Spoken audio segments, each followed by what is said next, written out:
বলছি, বৈশাখ মাস, গাছে অনেক আম আছে, তাই আমের আচার দিলে কেমন হয় বলতো? কি গো বুড়িমা, এই ঢেংরি মেয়েকে তুমি গাছে ওঠালে শেষ পর্যন্ত? লোকে কি বলবে বলো তো?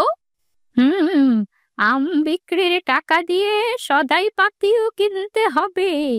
হুম। চিন্তা করতাছি কি জানোস, এই বুড়ির বাড়িতে একদিন চুরি করমু ভাবতাছি। কি গো, ঘুম থেকে উঠছো না কেন? কত বেলা হয়েছে, তার কোনো হিসেব আছে তোমার? হ, এই তো উঠতাছি। আর একটু আগে ডাক দিতে পারলা না? এখন তো অনেক দেরি হয়ে গেছে দেখতাছি। আমি সেই কাক টাকা ভরে তোমাকে ডেকেই যাচ্ছি, কিন্তু তোমার ওঠার নামগন্ধ নেই। কও কি, এত গভীর ঘুম ঘুমাইছি আমি? আচ্ছা যাই হোক, আমার এখন দুইটা খাইতে দাও, খায়া দেয় কাজে বের হই। হ্যাঁ, আমি এখনই খাবার দিচ্ছি। এই নাও, ভাত আর ডিমের ঝোল। বউ, ঘরে কি কোনো সদাই পাতি আছে, নাকি আজকে বাজারেতে নিয়ে আইতে হইব? হ্যাঁ, তা তো লাগবেই। আরেকটা কথা, তুমি বাজার থেকে আসার পথে বুড়িমার বাড়ি থেকে কেজিখানেক কাঁচা আম আনতে পারবে গো? কেন, এই বেলায় আম দিয়ে আবার কি করবা? অনেকদিন হলো আমের আচার বানাই না, তাই ভাবছিলাম এবার বুড়িমার গাছের আম দিয়ে আচার বানাবো। আমি আজকে বুড়িমার বাড়িতে যাইতে পারবো না, দেখতাছই তো অনেক দেরি হয়ে গেছে। তুমি আসার পথে বুড়িমায়ের বাড়ি হয়ে এসো, তাহলে আর সময় নষ্ট হবে না। আচ্ছা ঠিক আছে, কাজ শেষ করে ফেরার পথে বুড়িমার বাড়িতে আম নিয়ে মনে যাই। এবার জমির দিকে যাই, অনেক কাজ করা বাকি আছে। কি রে ললিতা, একা একা বসে কি করছিস? আমি যে তোকে সেই কখন থেকে ডাকছি। কি রে, কিছু বলছিস না কেন? কি হয়েছে? কিছুই হয়নি বুড়িমা, ভালো লাগছিল না তাই বসে আছি। কেন, কিছু বলবে? হ্যাঁ, কিছু বলতে চাইছিলাম। এখন তোর মন খারাপ, তাই আর কোনো কিছু বলবো না। না বুড়িমা, বলো তোমার কি লাগবে, আর তোমাকে কি কিছু করে দিতে হবে? বলছি, বৈশাখ মাস, গাছে অনেক আম আছে, তাই আমের আচার দিলে কেমন হয় বলতো? খুব ভালো হয় বুড়িমা, চলো তোমাকে গাছ থেকে আম পেড়ে দেই। তুই কি পারবি গাছ থেকে আম পাড়তে? আম পাড়তে যে গাছ থেকে আবার পড়ে যাবি না তো? আমি আর আমার বন্ধুরা মিলে আম গাছ থেকে কত আম পেড়েছি। আচ্ছা চলো তোমাকে আম পেড়ে দেই। হ্যাঁ, তাই চল। ভাবছি এবার আমের আচার বেশি করে করব, তাহলে বাজারেও আমের আচার বিক্রি করতে পারবো। ঠিক আছে বুড়িমা, তাই করো। ঠিক আছে, গাছে উঠিস, পড়ে যাস না আবার। তুমি এত চিন্তা করো না তো বুড়িমা, আমি তোমাকে সব আম গাছ থেকে পেড়ে দিচ্ছি। কি গো বুড়িমা, এই ঢেংরি মেয়েকে তুমি গাছে ওঠালে শেষ পর্যন্ত? লোকে কি বলবে বলো তো? লোকে যাই বলুক, আমার এই ললিতা ছাড়াই বা কে আছে? আর কে আমাকে গাছ থেকে আম পেড়ে দেবে শুনি? আর কারি বা সময় আছে আমার জন্য? সে না হয় বুঝলাম বুড়িমা, এই ঠেংরি মেয়েকে দেখে তো পাড়ার আরো মেয়েরা গাছে ওঠা শুরু করে দেবে। তখন কি হবে বলো তো?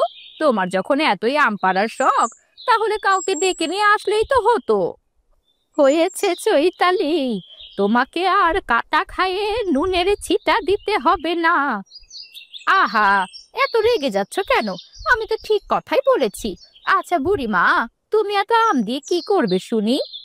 কেন, এত আম দেখে তোমার ভালো লাগছে না বুঝি? না, এমনি জিজ্ঞেস করলাম আর কি। আচ্ছা, আমি এখন যাই বুড়িমা, বাড়িতে অনেক কাজ পড়ে আছে। হ্যাঁ, তাই যাও। এখানে দাঁড়িয়ে না থেকে বাড়িতে গিয়ে কিছু কাজ করলেও কাজে লাগবে। চল ললিতা, আমগুলো নিয়ে বাড়িতে চল। হ্যাঁ, তাই চলো। বুড়িমা, ঘরে তেমন কোনো আনাজপাতি নেই, এখন এবেলায় কি রান্না করব? এখন তো তাড়াতাড়ি বাজারে আম বিক্রি করতে নিয়ে যেতে হবে। আম বিক্রি হলেই তো ঘরে চাল আসবে, নইলে আজ আর পেটে কিছুই পড়বে না। আর কিছু আম পাকার জন্য রেখে দিই, গ্রীষ্মকালে আম দিয়ে দুধ ভাত খাওয়া যাবে। ঠিক আছে, তাই হবে। এবার চল দেখি বাজারে যাই। তুমি বাড়িতে থাকো বুড়িমা, আমি যাচ্ছি বাজারে আম বিক্রি করতে। না না, তোকে একা যেতে হবে না, বাজারে আমিও যাব তোর সাথে। আজকালকার দিনে যা অবস্থা, মেয়েরা ঘরে বাইরে কোথাও নিরাপদ না। বুড়িমা, তুমি শুধু শুধু চিন্তা করছো, আমি ঠিক বাজারে যেতে পারবো আর সবগুলো আমও বিক্রি করতে পারবো। বাজারে কত রকমের লোকজন থাকে তা কি তুই জানিস? আর তুই এখন কিছুই বুঝতে পারবি না। তোর কাছে মনে হবে জগতের সবাই ভালো মানুষ। আচ্ছা বুড়িমা, কথা না বাড়িয়ে চলো বাজারে যাই, অনেক বেলা হয়ে যাচ্ছে। এ বেলায় বাজারে যেতে দেরি হলে ফিরতেও যে আবার দেরি হয়ে যাবে। হুম, আম বিক্রির টাকা দিয়ে সদাই পাতিও কিনতে হবে। হ্যাঁ, কথা বলতে বলতে বাজারে যেতে দেরি হয়ে গেলে খদ্দের তেমন একটা থাকবে না, তখন আম বিক্রি হবে কি করে? হ্যাঁ, তাই চল, আর কথা বাড়িয়ে লাভ নেই। এবার বুড়ি আর ললিতা বাজারে চলে যায়। সেখানে ভালোই আম বিক্রি করছিল। তার পাশেই দুজন লোক কি যেন বিড়বিড় করে বলছিল। ভাই, আম নিয়ে যাও, আম টক মিষ্টি সুস্বাদু আম, একবার খেলে বারবার খেতে মন চাইবে। আম নিয়ে যাও, আম। দেখবি এখনই সবাই আম কিনতে চলে আসবে। তা বুড়িমা, আম কত করে? বেশি না, মাত্র 50 টাকা 1 কেজি। আরে বাহ, আম তো দেখতে অনেক সুন্দর, আমাকে 5 কেজি দিয়ে দাও তো। এই নেন ভাই। বুড়িমা, এত বেশি আম নেই, গাছ থেকে আরো আম পাড়ার দরকার ছিল, এখন খদ্দের আসলে বেশি আম দেওয়া যাবে না। থাক, আর বেশি কাউকে দেওয়ার দরকার নেই। আজকের জন্য আম বিক্রি ভালোই হয়েছে, এখন সদাই পাতি কিনে বাড়িতে যেতে হবে। আর কয়টা আম আছে বুড়িমা, তা বিক্রি করলে শেষ হয়ে যাবে। আচ্ছা, ঠিক আছে। দেখ শ্বশুরে রতন, ওই বুড়ি কেমনে আম বিক্রি করতেছে, বাজারে আইতে না আইতে আম সব বিক্রি করে ফেলছে। হ, দেখতাছি তো, কিন্তু এই আম বেচা নিয়া তোমার মাথায় কি ঘুরপাক খাইতাছে? আম গো মতো সরে গো মাথায় তো কত বুদ্ধি ঘুরপাক খায়, তা কি আর কইয়া বোঝানো যায় নাকি? না, আমি তো এই সরকার বাড়িতে প্রথম আইছি, তা আমি এইসব জানি না। তোমার মাথায় তাহলে কি বুদ্ধি ঘুরপাক খাইতাছে কও তো? চিন্তা করতাছি কি জানো, এই বুড়ির বাড়িতে একদিন চুরি করমু ভাবতাছি। এই বুড়ির বাড়িতে তো কিছুই নাই, তুমি কি চুরি করবা এই বাড়িতে শুনি? কেন, আম চুরি করতে যামু? দেখতাছস না আম কত তাড়াতাড়ি বিক্রি হয়ে গেল সব। আর এখন তো আমের মৌসুম, এখন তো আম চুরি করে বেচলে অনেক লাভ হইব, বুঝছস? হ, বুঝছি, তা এখন কি করবা? এখন বুড়ির পিস পিস যামু তার বাড়িতে, গিয়া সব দেখে আমু কোথায় কি আছে, নাইলে তো আবার চুরি করার সময় কিছুই পাবো না খুঁজা। ও আচ্ছা, ঠিক আছে। ওমা, এইটা কি? এত সুন্দর পাতা, একে বেঁকে আছে। হ্যাঁ বুড়িমা, তুমি চিনতে পারছো না এটা কিসের পাতা? না রে, বয়স হয়েছে, চোখে তেমন একটা দেখতে পাই না। বুড়িমা, এটা পুইলতা, দেখতে কি সুন্দর হয়েছে, এটাকে বাড়িতে নিয়ে উঠানের এক কোণে লাগিয়ে দেব। না না, এত ঝামেলা করতে হবে না, চল দেখি বাড়ি চল। বুড়িমা, এই পুইলতা দেখে আমার তোমার হাতের পুঁই পাতার বড়া খেতে খুব ইচ্ছে করছে যে। আচ্ছা, ঠিক আছে, এই পুইলতাটা নিয়ে নে, উঠানের এক কোণে লাগিয়ে দিবি। আচ্ছা, ঠিক আছে। এরপর তারা বাড়িতে চলে গেল, তাদের পিছু পিছু দুই চোরও গেল। কি রে, দেখছস? এইটাই বুড়ির বাড়ি। বাড়িতে তো তেমন কিছুই নাই। বাড়িতে কিছু না থাকলেও ঘরের ভিতরে মনে হয় কিছু একটা থাকবই। আমগরে শীতটা কাইটাই ঘরে ঢুকতে হইব।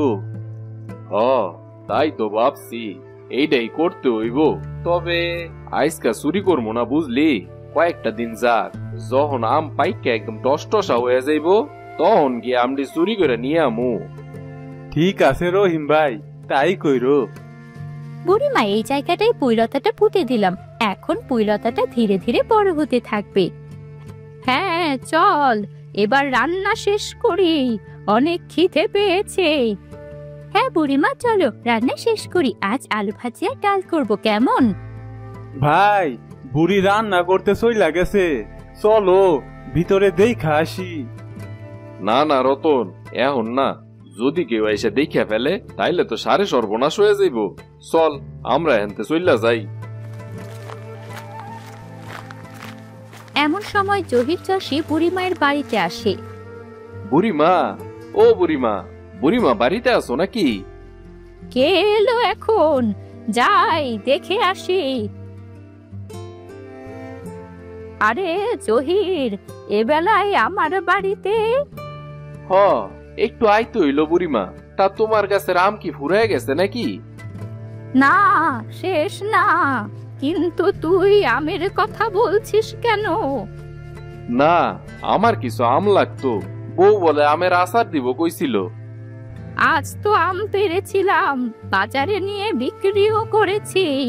এখন ঘরে কিছু আম আছে, লাগলে নিয়ে যেতে পারিস। আচ্ছা তাই দাও, বাড়িতে নয় এই কয়টা আমি লয়ে যাই। আচ্ছা ঠিক আছে, আপাতত এই কয়টা আমি নিয়ে যা। কাল আইসা টাকাটা দিয়ে যামু। আচ্ছা ঠিক আছে।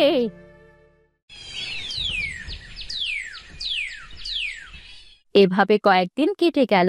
বুড়িমায়ের গাছের আম সব পেকে গেল।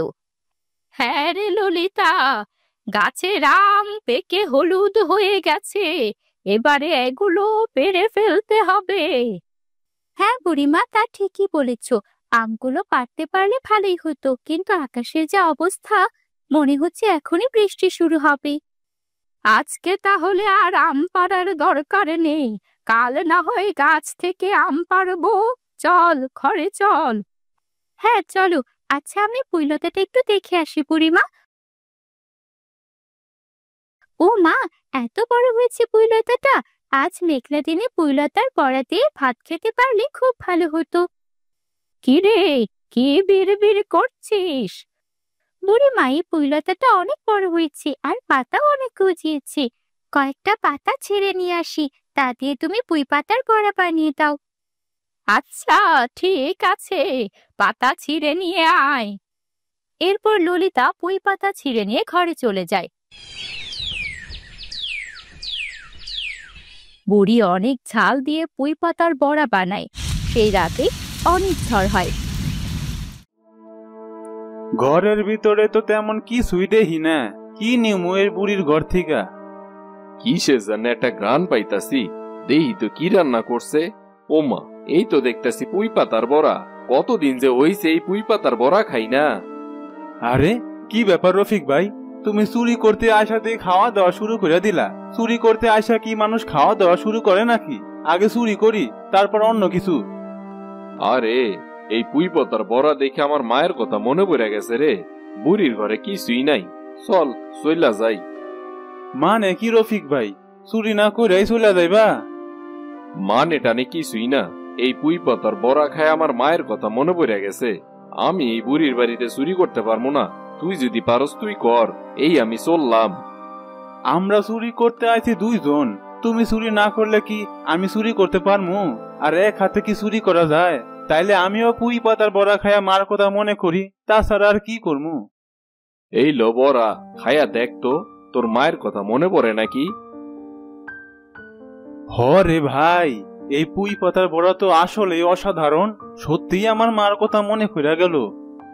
ভাবতাছি এখন তো আর চুরি করবো না, গায়ে গতরে খাইতে আয় রোজগার করা শুরু করমু।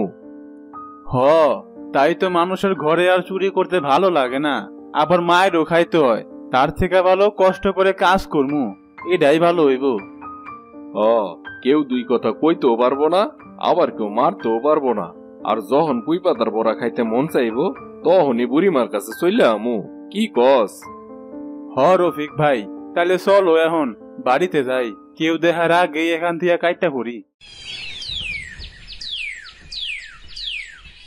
এরপর সকালে বুড়ি আর ললিতা ঘুম থেকে উঠে দেখে তাদের ঘরের শীত কাটা। বুঝতে পারে তাদের ঘরে চুরি হয়েছে, কিন্তু ঘরে জিনিসপত্র সব ঠিকই ছিল, গাছের আমও গাছে আছে, কিন্তু কি চুরি হয়েছে তা বুঝতে পারে না। খানিক বাদে খাবার খেতে গিয়ে দেখে তাদের পুঁই পাতার বড়া নেই। তার মানে চোরেরা পুঁই পাতার বড়া খেয়ে চলে আসে।